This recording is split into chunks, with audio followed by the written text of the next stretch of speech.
Okay, we are on our last day at the PDAC. I'm your host, Jared Downey for Mining Now. Today on the show, it really wouldn't be episodes from the PDAC without some drilling talk. So we brought in Ryanbosch. He's the regional sales manager at Di-Corp. We're going to talk some product lines and sort of their scope in the industry. Ryan, welcome to the show. Good to have you on. Thank you very much. It's great to be here. How's the show been so far? It's been going really well, thank you. Great turnout. The booth's been really busy the whole show. Is it, would this be the biggest show you've probably been through since sort of everything's open back up? Yeah, this is definitely the biggest. Mine Expo, I think, was last year, and that's in Vegas. So that's every 4 years, which is a big one as well. But PDAC is the bread and butter for sure. So it's great to be back. What's it like, when you're at these events? I mean, a lot of people are going to know who Di-Corp is. Is it really for you? Is it that opportunity to sort of reconnect, especially over the last 2 years, people that maybe you've done business with but haven't even met in person, that sort of thing? Yeah, exactly. Like it's definitely more of a networking thing. Like we know most of the customers that are here. It's just catching back up with them and seeing what new projects or existing projects they're working on, and try to work through them on that stuff to gain some more business. Let's talk a little bit about just can you give us that snapshot of who Di-Corp is? I mean, you've got a lot of product lines. I was going through your website and I was trying to, most companies I can be like, okay, they do 10 things, but there's 2 or 3 things but you've got a lot of product listed and they all go hand in hand with the drilling. So can you just sort of give us a snapshot of who the company is, and then we'll maybe go down into some of the product lines? Yeah, absolutely. So Di-Corp's been around for about 60 years. They originally started in the oil field, supplying fluids programs for those guys. And then they eventually bought Driller's Edge in North Bay, Ontario, and that's where we actually manufacture our drill rods, bits, and in tooling as well. So that's our primary focus here at the show, is the mining side of things. So what we're getting into is our drill rods, which we're a state-of-the-art facility. We just actually added some more equipment to increase our capacity. So in July, we're going to be ramping up to far greater volumes than we're used to right now. So yeah, it's been great for that side of things. The bit side are going very well too. So everything's made in North Bay in Canada, and we ship internationally. We have distributors set up, all over the world to sell our products. So it's we're a pretty big company, and we have a really good reputation in the industry. That ramp up, is that due to the sort of the global demand side, or even locally in Ontario? I mean, we used to not have hardly any junior mining companies on, as an example, and now all of a sudden they're kind of coming in droves. Is there a lot of localized activity are you seeing? Yeah, definitely. Like the domestic markets are booming right now. Absolutely. There's been a lot of investment coming in, and big changes in the industry. So yeah, a lot of domestic activity, and then on the international side too, it's staying very, very active. So we're definitely in an upcycle right now, which has been nice to see. So yeah. Supply chain issues. I mean, global. Have you found yourself again coming out of the last couple of years? You're ramping up. Being that you're actually manufacturing out of Ontario, has that given you sort of an advantage? Have you run into the supply chain issues, or have you been able to bypass a lot of them? Yeah, great question. Yeah, I think everyone's kind of feeling the sting of supply chain concerns right now in the world. We're not, we're still being affected by that just like everybody else. But our team's done a great job at keeping things moving forward, and to date, most of our customers remain very, very happy, and we plan to keep it that way. You've kind of, I mean, you're obviously known for the drill rods, but can you talk about sort of where you've been expanding in over the last while? Yeah, absolutely. So we just recently actually put our new regional sales manager. He's located in Accra in Ghana. So he's going to be in charge of West Africa, and that's one of our big areas that we're going to be expanding into in the near future. And then we're also, we just hired a new field technician down in Mexico as well, which is, another big part of our business. And yeah, we're really excited to kind of, further develop our relationships with our customers in those areas. This is I'm actually gleaning information right now for as we're growing our own team. But when you're adding on someone out of Ghana or anywhere around the world, or are you what does that take? Do they have to have a pretty good understanding of the product line already, or is it a pretty rigorous training exercise to get them sort of up to speed? Because again, if you just looked, I mean, I've worked in used equipment. I've handled probably all the gear that I see listed on your website. I've handled it in some version, but I wouldn't be able to actually walk someone through exactly what they need. So what kind of goes into when you're expanding, especially, on a global scale, to sort of equip people to be able to properly communicate with the customers? Yeah, great question. So, you know, our product categories, like we offer the full range. So everything from the bits, the rods, the tooling, and the fluids. So, typically when we're going in and talking with customers, you want to try to see what the full package offering requirements are for them to get the job going. So we have on-site training. Our guys are extremely experienced in their fields. One of our field technicians can go out and based on the manufacturer's recommendations, we can put together like programs and packages for everybody. So So when you're at something like a PDAC, is there a few product lines that, I mean, obviously you do sell the whole gamut and it all goes hand in hand, but are there a few product lines that you're here actually trying to sort of get out into the market, let people know what you're doing with them, or sort of any updates, things like that? yeah, absolutely. So our drill bits, we've recently hired on a new metallurgist that's come into our facility, and he's really ramping up our different matrix profiles that we offer. So, depending on the ground conditions that our customers are encountering, whether it's soft abrasive ground or hard consolidated rocks, we have kind of a full range of products that can offer for that. So yeah, having Gotti on board has been fantastic for developing new matrices and profiles, and we're really looking forward to sharing that with our customers. Sorry to ask the layman question, but what's the word you just matrice?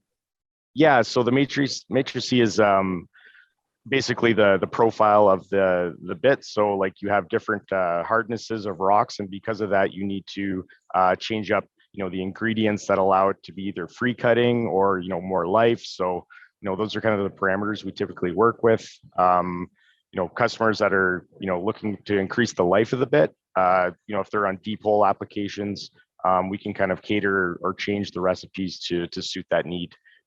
Whereas on the other side, if they're looking for putting more rock in the box quicker, penetration rates, we can manipulate the recipes to make that happen as well. So are you then building, is that getting customized to projects, or are you expanding a full lineup so that when someone comes to you, it's sitting on the shelf? Or is that I mean, obviously you just said you ramped up production equipment and that. So what's sort of the internal supply chain process if somebody's coming to you and needs these specifics? Yeah, so like typically, if we're going out to a drill site, we come in with kind of some standard product offerings that we know might work in that area. And then once we get out there and do some testing and understand kind of what the scope is and the ground conditions and what our customers are required, we can come back to the lab and we can alter those recipes to maximize the penetration and performance of the bits. Are people coming though with, are they saying this is the ground win? Are they looking for a lot of consultation, or is there usually a lead from these companies saying this is exactly what we need? Do you have it? What is sort of that back and forth that happens? Yeah, like typically we'll get an understanding of what the rock geology is in the area, and that really gives us a grasp based on our experience of what will work in that area.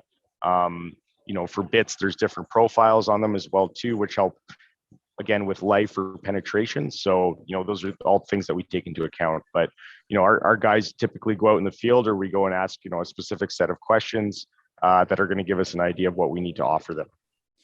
I noticed the drilling fluids and additives. So is that now, is that are you distributing that for somebody, or is that an internal thing as well?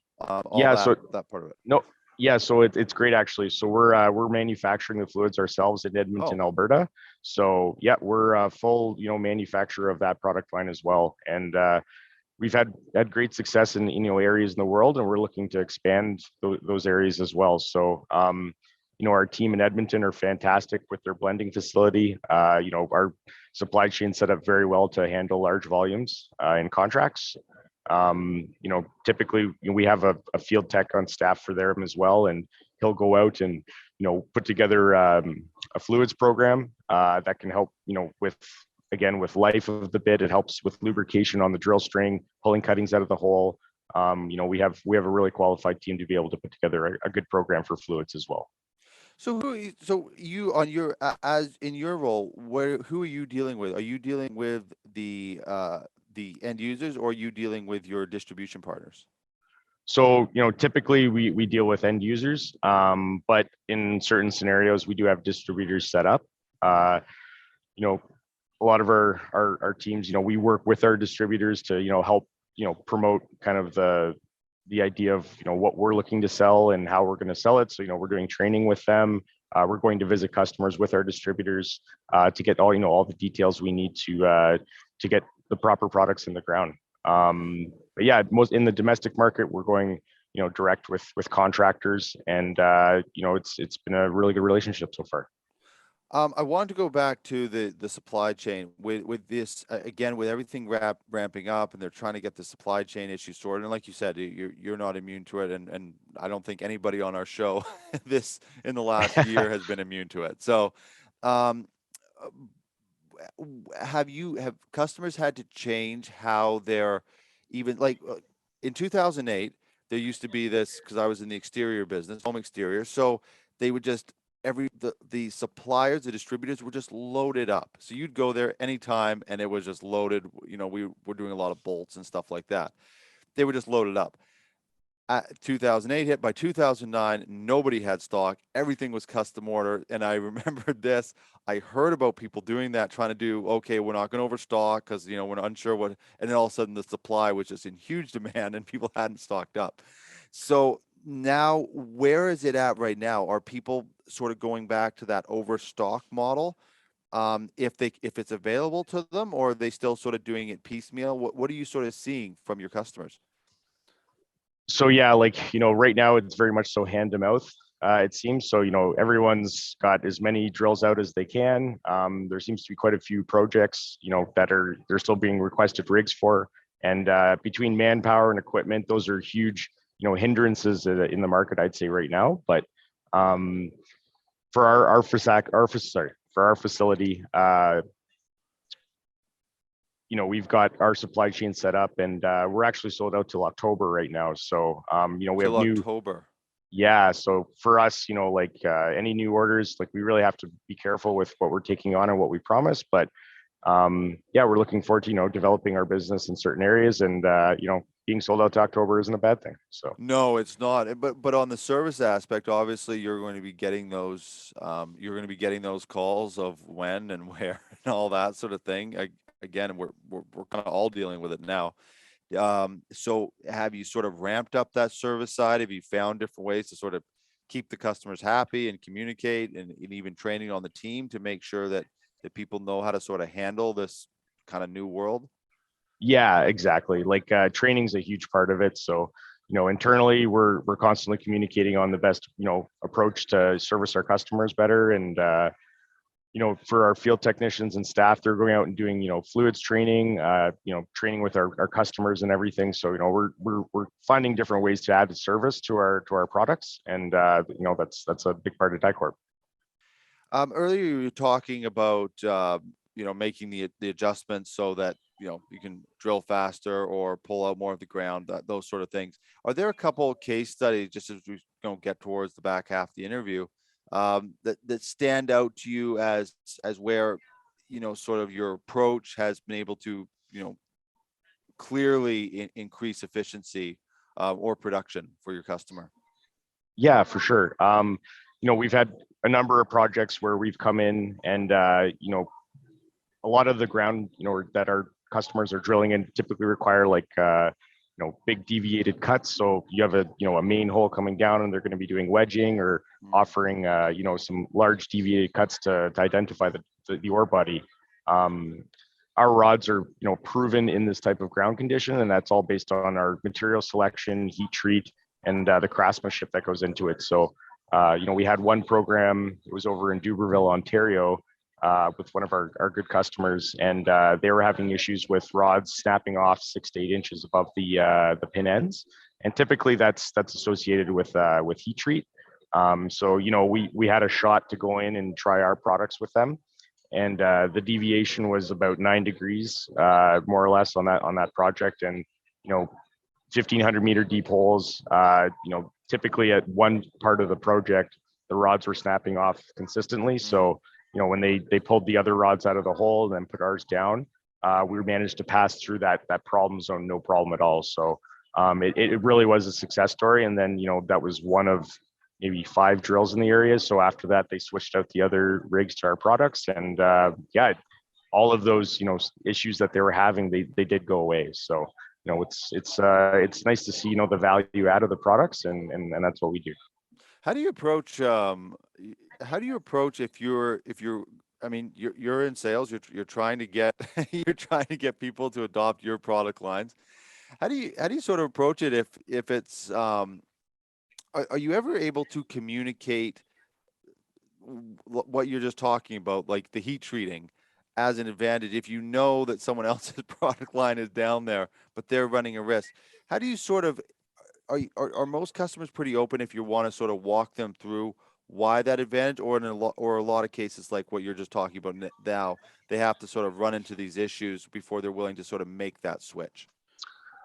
Yeah, there's a lot of it comes down to what the cost is of the product, and service and quality. Typically, it costs a little bit more sometimes, but the overall what you're going to get out of the program is going to be more. So,